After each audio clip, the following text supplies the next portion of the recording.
Thanks, Zoe. Well, the big thing everyone's been talking about this summer is the arrival of Marlborough's first and very own microbrewery.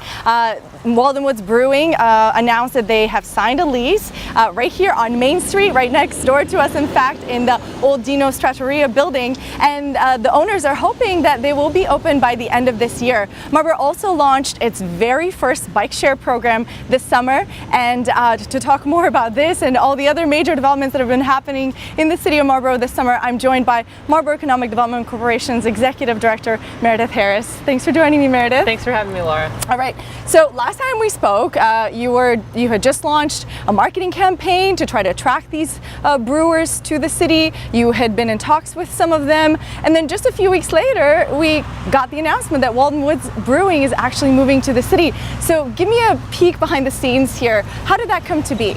Sure. So it's been a really exciting summer, and the last time we talked, we had just launched the advertisement campaign for the brewers or the brewery to come into Marlborough, and it happened really quickly. We put the advertisement out, we went into draft.com and also Beer Advocate magazine, and we were really surprised with the results. We heard from brewers, not only local brewers and Massachusetts brewers, but nationally. We had about 50 or 60 people that either contacted the office or came into the office and wanted to talk to us about what they could bring to Marlborough in terms of a brewery. And we were really excited to say that Walden Woods, even though it was a national search, they're right from Concord, great people, and they understand the local aspects of what we were looking here in downtown Marlborough, and they're going to just be a great addition to the downtown scene. And what specifically attracted them to you, to Marlborough?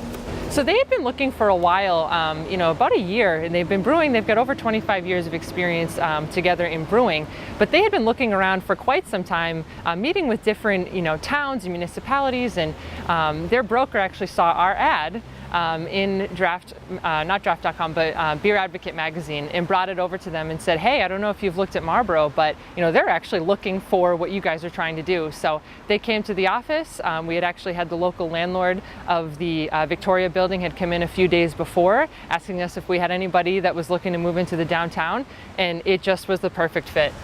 Wow, marriage made in heaven. Absolutely. All right, so obviously this is wonderful news for beer aficionados in the area, but of course this is going to have a much broader implication, much broader reach once the brewery actually opens. What is this going to do for the downtown area? What do you hope is going to happen when the brewery opens? So I think, the brewery is going to do exactly what we've been looking to have happen in the downtown area since probably 2014, when the rezoning was gone through the city council. And more foot traffic, more people downtown. People are going to be walking in and out, and it's a phenomenal draw, but it's also going to bring new business to the other downtown shops, foot traffic in and out of the retail stores. Certainly the different restaurants that are in downtown are going to benefit as well. The brewery that's coming in, they've said to us many times, we don't specialize in food, we specialize in beer. So I think it's going to be a great opportunity for some of the local, restaurateurs and folks to really, work together to make sure that there's a whole concept here downtown. And you've also actually recently launched an amenities funding program that will kind of help these brewers or restaurateurs to come into the city and maybe offset some of their initial costs. Tell me more about this program. How exactly does it work, and who's eligible to apply? Sure. So, the amenities funding program, which has been a great tool as we've been talking to the different brewers and the restaurateurs that are looking to come in, we realized when we started talking to them, we put the ad out and they came in, and we quickly realized that some of our programs didn't really fit the needs of what these brewers or restaurateurs were looking for.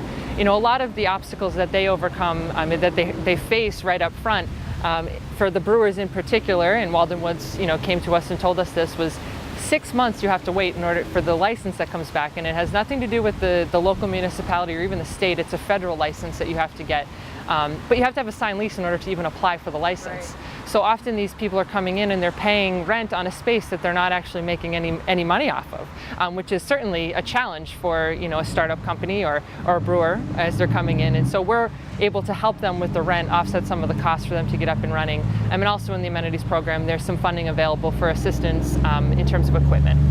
Excellent. And who's eligible to apply for these? Anybody that is looking to expand in Marlborough or new coming into Marlborough, give us a call, let us know. We're certainly open. We want to talk to any amenity-based service company that's looking to grow here.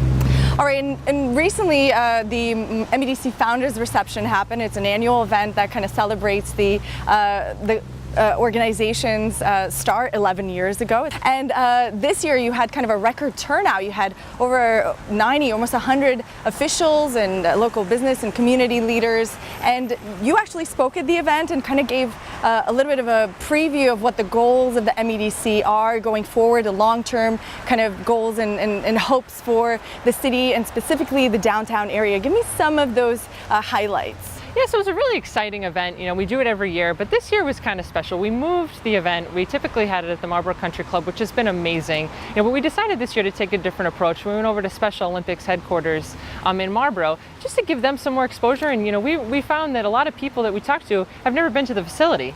So we did it over there, and we brought together some results from a brainstorming reception that we did back in May. And the brainstorming reception was so phenomenal. You know, we had a record number of people at that event as well that came together to talk about what does the next 5 years for Marlborough look like, and what are some of the priorities that we should be focusing on at MEDC. And you know, there was a wide range of different types of people at the event back in May. You know, we had a lot of residents, which was a new, you know, thing that we did. We opened it up to residents that wanted to come, and our board members, and you know, we had different company representatives, and so a lot of different industries that were represented for the data that we were collecting. And some of the biggest topics, it was kind of fun because we gave, you know, every attendee, if you were on the list, you know, you saw, here's 10 topics that we think we should be talking about. Can you vote on the top 5? So the people that attended the event actually, you know, they were the ones that picked the topics that were being discussed. Downtown Next Steps was one. You know, we talked a lot about what are the types of, you know, retail that people want to see downtown and the type of amenities, and you know, it's the same things that keep coming up: the brew pubs, martini bars, you know, different places for people to frequent, whether it's on the weekends for the residents or after work for the people that are coming in to work here every day. So we're going to continue on with those different efforts. We also talked a lot about redevelopment opportunities. What are some of the spaces in Marlborough, you know, that we should be taking a deeper look at and really marketing the same way that we did with the brew pub? Right. We talked a lot about target retail and restaurants. You know, what are some brand names that people would like to see in the community? And there was a long list of those different types that we will certainly be looking at over the next 5 years. And we also talked a lot about French Hill and Lincoln Street. You know, that's a wonderful part of Marlborough's history, a great, you know, right here next to downtown. And, you know, looking at that area and what can we do as not only MEDC but also the city to really, you know, take a special focus and look at that area and invest and make sure that people are looking at that part of the city. And I believe one of the things that you were also discussing there were kind of making the city of Marlborough a little bit more accessible, connected, walkable. Talk to me about that. Sure. So, you know, one of the other biggest, you know, things that we talked about was the city brand. You know, so we're talking about what is Marlborough and really branding Marlborough as a destination, a place where people want to come and raise their families and work here and live, work, and play. You know, so that's something that we're going to be taking a look at, the gateways and really taking the city from here to here, but also understanding and really embracing the tradition, you know, of what makes Marlborough Marlborough. And one of the things that was brought out, it was, you know, it's a country kind of city and where history meets innovation, those types of things. That's what we're really going to be focusing on.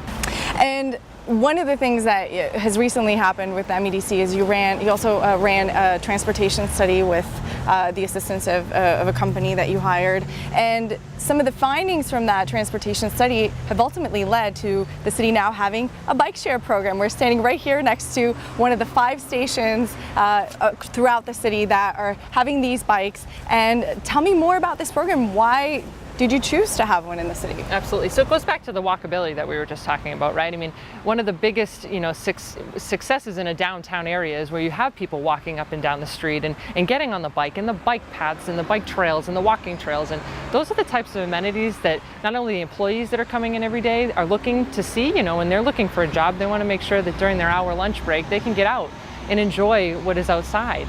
And also the residents want to see that. We've had huge success with this Agster program. Quite honestly, I think we actually were a little taken back with how successful it was in our first week. You know, we put the stations out, and people were actually coming up as we were installing the stations and asking about the program. And we, over 3 weeks, we already have over 100 people signed up for the program, and there's been over 125 trips that have been taken in just 3 weeks on the Agster bikes. Oh, that's amazing. I understand that you happen to have a special promotion that is tied to this very program. Can you tell me about that? Sure. So when you go up to the bike stations, it's very easy to use the bikes. It's very similar to what many would call, you know, the Hubway or the Zip car model.